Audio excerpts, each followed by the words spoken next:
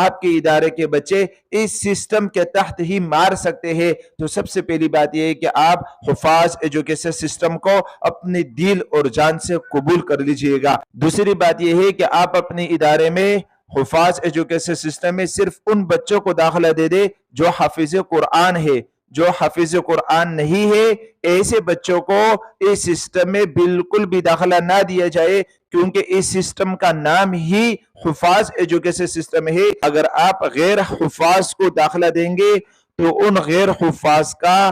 حفاظ بچوں پر اور پورے کلاس پر انتہائی برا اثر ہوگا، جس کی وجہ سے آپ کے ادارے میں حفاظ ایجوکیشن سسٹم کمزور ہو سکے گا۔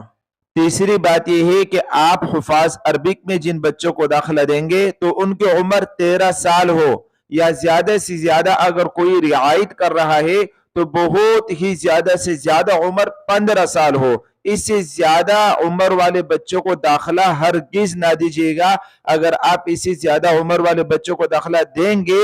تو اس کا تمام بچوں پر برا اثر ہوگا اور آپ کے ادارے میں حفاظ ایجوکیشن سسٹم انتہائی کمزور ہو سکے گا۔ چوتھی بات یہ ہے کہ آپ اپنے ادارے میں حفاظ ایجوکیشن سسٹم کے بچوں پر یہ پابندی لازمی لگا دیجیے گا کہ سب سفید پگڑیاں باندھیں گے، کیونکہ اس سسٹم کی بنیاد جن اکابرین نے رکھا ہے تو اس وقت سے انہوں نے اس کا التزام کیا ہے، تو سفید پگڑیاں بھی اس کورس کا ایک خاصہ ہے۔ پانچویں بات یہ ہے کہ آپ ایک کلاس میں زیادہ سے زیادہ 22 بچوں کو رکھیں۔ 22 بچے سے زیادہ تعداد کلاس میں رکھنا یہ ان کے عربی کے ماحول اور ان کے پڑھائی کے ماحول کو انتہائی متاثر کرے گا۔ لہٰذا اگر آپ چاہتے ہیں کہ آپ کے ادارے میں یہ سسٹم کامیابی سے گزرے تو آپ صرف اور صرف 22 بچے کلاس میں رکھیں، اس سے زیادہ تعداد نہ رکھیں، کم ہو تو بہتر ہے، زیادہ سے زیادہ 22۔ چھٹی بات یہ ہے کہ آپ اپنے ادارے میں حفاظ عربی کے بچوں کو عربی کا ماحول مہیا کرنا اور حفاظ انگلش کے بچوں کو انگلش کا ماحول مہیا کرنا یہ ادارے کی ذمہ داری ہوتی ہے کہ حفاظ عربک والوں کو بقرہ عید کے بعد اور حفاظ انگلش والوں کو بھی بقرہ عید کے بعد مکمل پابند کیا جائے کہ عربی والے عربی میں بات کریں گے، انگلش والے انگلش میں بات کریں گے، اور اس کے خلاف ورزی کرنے والے طلبہ کرام پر سخت کارروائی کی جائے۔ ساتویں بات یہ ہے کہ بعض اداروں والوں نے حفاظ ایجوکیشن سسٹم کھولا ہے لیکن بچوں کو کلاسیں کمرے کی شکل میں نہیں دی جا رہی ہے، بلکہ حال ہی میں کلاسیں لگا دی جاتی ہے، حفاظ عربی کی ایک جگہ، حفاظ انگلش دوسری جگہ۔ تو یاد رکھیے گا یہ بھی آپ کے ادارے میں حفاظ ایجوکیشن سسٹم کو انتہائی کمزور کرے گا۔ حفاظ ایجوکیشن سسٹم کے طلبہ کرام کے لیے ضروری ہے کہ ان کو آپ کمرے دے، کمرے میں کلاس لگوائے تاکہ کمرے میں سب کی آواز اچھی طرح ایک دوسرے کے ساتھ مل گل جائے، ان کو اس طرح عربی اور انگلش ماحول بہترین طریقے سے مہیا ہو جائے گا۔ اگر آپ کمرے کا سسٹم ان کو نہیں دیں گے تو یاد رکھیے گا حفاظ ایجوکیشن سسٹم آپ کے ادارے میں کمزور ہوگا۔ آٹھویں بات یہ ہے کہ آپ ان بچوں کو حفاظ ایجوکیشن سسٹم والے طلبہ کرام کو کراٹے لازمی سکھا دیجیے گا۔ یہ حفاظ ایجوکیشن سسٹم کے لوازمات میں سے ایک لازمی جز ہے، اور یاد رکھیے گا کراٹے کھیلنے سے، اس کھیل سے آدمی جسمانی اور ذہنی بہت ساری بیماریوں سے محفوظ ہو جاتا ہے، بر وقت فیصلہ کرنے کی صلاحیت استعداد آدمی میں پیدا ہو جاتی ہے۔ نویں بات یہ ہے کہ اس سسٹم کے تحت ایک شعبہ خطابت کا ہوتا ہے، تو خطابت کے لیے استاد بھی ایسے ہو جو جامعۃ الرشید یا جامعۃ الانور گلشن اقبال میں جو ادارہ ہے مولانا خورشید حیدر صاحب کا، ان اداروں کی تربیت یافتہ ہو۔ مولانا خورشید حیدر صاحب، مولانا عمار لطیف صاحب، مولانا عبدالحفیظ صاحب، ان حضرات کے تربیت یافتہ ہو، اور اگر ان کو عربی بھی آتی ہو تو زیادہ بہتر ہے تاکہ بچوں کا عربی کا ماحول بھی جڑا رہے اور خطابت میں بھی بچے آگے بڑھ سکیں۔ 10ویں بات یہ ہے کہ روزانہ حفاظ عربی کے بچوں کے لیے عربی زبان میں کارٹون کا کم سے کم آدھا گھنٹہ ہو، جس میں کارٹون ہوتے ہیں، عربی زبان میں ایک دوسرے سے بات چیت کرتے ہیں مختلف موضوعات پر، تو روزانہ آدھا گھنٹہ بچوں کے لیے خاص کیا جائے، بند کمرے میں ہو، کمرے کے دروازے اور کھڑکیاں بند ہو، اس میں حفاظ عربی کے بچے ہو، آدھا گھنٹہ روزانہ عربی میں زبان میں جو کارٹون ہوتے ہیں وہ سنائے جائے، اور انگلش والوں کو انگلش زبان میں کارٹون سنائے جائے، یہ بھی اس میں لازمی رکھے۔ اس وجہ سے آپ کے حفاظ ایجوکیشن سسٹم کے بچے انشاءاللہ تعالی ترقی کریں گے ان دو عالمی زبانوں میں۔ 11ویں بات یہ ہے کہ حفاظ عربک، انگلش اور دیگر جو کلاسز ہے حفاظ ایجوکیشن سسٹم میں، ان کلاسوں کے جو نصاب ہے، جو کتابیں ہے، وہ پوری ختم کروائی جائے۔ احسن طریقے سے، اچھے طریقے سے بچوں کو وہ کتابیں پوری ختم کروا دی جائے۔ بعض مدارس میں سننے میں آیا ہے کہ آدھی کتابیں ہو جاتی ہے، سال ختم ہو جاتا ہے، تو بچوں کو وہ کیسے جو ہے نا سمجھ میں آئے گا اور کیسے بچے استفادہ کر سکیں گے۔ ان کتابوں میں تو سارا مواد ہوتا ہے، تو کتابیں پوری ختم کروا دی جائے احسن طریقے سے۔ 12ویں بات یہ ہے جو انتہائی اہم ہے کہ جو حفاظ ایجوکیشن سسٹم کے نگران حضرات نے آپ کو اساتذہ کرام دیے ہوئے ہیں، حفاظ عربی کے اساتذہ کرام ہے، حفاظ انگلش کے ہیں یا دیگر کلاسز کے ہیں، ان اساتذہ کرام کو تنگ نہ کیا جائے، ان اساتذہ کرام کو مکمل اختیار دیا جائے۔ وہ اپنے اختیار سے، اپنے ثوابدید پر اگر وہ حفاظ ایجوکیشن سسٹم کو آپ کے ادارے میں لے کر چلیں گے تو انشاءاللہ تعالی وہ معیاری طریقے سے لے کر چلیں گے، وہ کامیابی کے طرز پر لے کر چلیں گے۔ لیکن اگر آپ ان کو تنگ کریں گے اور آپ ان کو اختیارات نہیں دیں گے تو آپ کے ادارے میں حفاظ ایجوکیشن سسٹم انتہائی کمزور ہو جائے گا۔ 13ویں بات یہ ہے کہ آپ کو جو اساتذہ کرام دیے گئے ہیں، اس مہنگائی کے دور میں کم سے کم ان کی تنخواہ 30,000 متعین کی جائے۔ جب ان کو آپ تنخواہ اچھی دیں گے، ان کی حوصلہ افزائی کریں گے تو وہ آپ کو یہ سسٹم بہترین طریقے سے چلا کر دیں گے، اور اگر آپ ان کو تنخواہ کم دیں گے، ان کو تنگ کریں گے تو یقین مان لیجئے گا کہ یہ سسٹم انتہائی کمزور ہو جائے گا۔ دوسری بات یہ ہے کہ آپ اپنے بچوں کے آپس میں مقابلے کروائے، کراٹے کے بچوں کا آپس میں ایک دوسرے سے کراٹے میں مقابلے کروائے، اسی طرح خطابت میں مقابلے کروائے، قرآن کریم کی تلاوت قرأت میں مقابلے کروائے، اور یہ مقابلے کم سے کم مہینے میں ایک بار لازمی مقابلے کروائے۔ جب آپ اس طرح کے مقابلے کروائیں گے، بچوں میں مسابقے کروائیں گے تو بچوں میں جذبات ابھریں گے اور وہ اس کے لیے بہت بہترین طریقے سے محنت کریں گے، کوشش کریں گے، اور ان کے لیے پھر مقابلوں کے بعد نتائج کا اعلان کیا جائے اور پھر اس کے لیے پوزیشن ان کے لیے رکھے جائے۔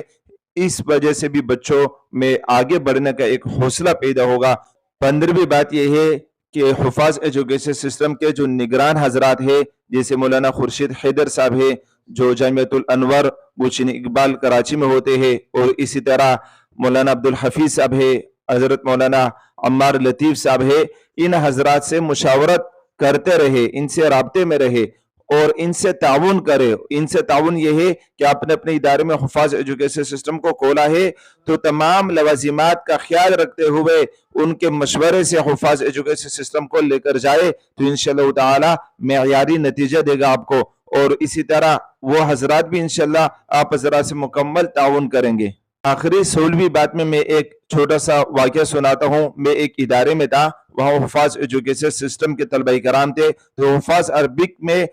ایک صاحب آئے اپنے بچوں کا داخلہ کرانے کے لیے۔ 2 بچوں کا داخلہ کروا رہے تھے، دونوں حافظ قرآن تھے، دونوں کی عمر بھی 13 سال یا 14 سال تھی، دونوں سے قرآن کریم میں امتحان لیا گیا۔ ان 2 ننھے منھے بچوں نے بہت بہترین طریقے سے قرآن کریم سنایا، بہت زیادہ دل خوش ہوا۔ لیکن جب داخلے کی بات ہوئی تو اس ادارے کے محتمم صاحب نے ان سے کہا کہ ہمارے ماہانہ 3,000 روپے فیس ہے اور داخلہ فیس بھی 3,000 روپے ہے۔ تو اس کے والد نے کہا، ان 2 بچوں کے والد نے کہا کہ یہ تو میں نہیں جمع کرا سکتا ہوں، میں تو خود ٹھیلا لگاتا ہوں، سبزی لگاتا ہوں، غریب آدمی ہوں، میں نہیں کر سکتا ہوں۔ تو اس محتمم نے کہا کہ یہ کورس، یہ تعلیم تو جو ہے نا پیسوں والی تعلیم ہے، اگر آپ نہیں کر سکتے ہو تو آپ جا سکتے ہو۔ تو وہ بیچارے چلے گئے، اپنے بچوں کا داخلہ نہیں کروا سکے۔ تو آخری 16ویں بات میں اپنے دل کی بات آپ سے کہہ رہا ہوں کہ اگر اس کورس میں ہم لوگ باری باری فیس رکھے، 5,000 داخلہ فیس، 3,000 ماہانہ فیس، اور کسی کے لیے کوئی جو ہے نا کم بھی نہ کیا جائے، اگر کوئی غریب آئے تو اس کے لیے ہم کم بھی نہ کریں، تو یہ صورتحال اگر اس طرح جاری رہی تو یہ تعلیم حفاظ ایجوکیشن سسٹم بھی صرف مالداروں کے لیے ہو جائے گا، پھر غریب کے بچے کیا کریں گے؟ آپ حضرات کو پتہ ہے کہ مدارس میں اکثر اس طرح کے بچے آتے ہیں جو اسکولوں کی باری فیس جمع نہیں کرا سکتے، تو وہ مدرسوں میں آتے ہیں۔ اور یہ بھی یاد رکھیے گا کہ بعض غریب کے بچوں میں اللہ تعالیٰ نے ایسی کمال رکھی ہوتی ہے اور پیدائشی فطری طور پر وہ ایسے ہیرے ہوتے ہیں کہ ان کے اوپر تھوڑی سی محنت کی جائے تو وہ ملک کے لیے، پاکستان کے لیے اور اسلام کے لیے بڑے رجال کار تیار ہو جاتے ہیں۔ 22 بچے ایک کلاس میں رکھیں، اگر بچے بڑھ رہے ہیں تو 2 کلاسیں لگائے،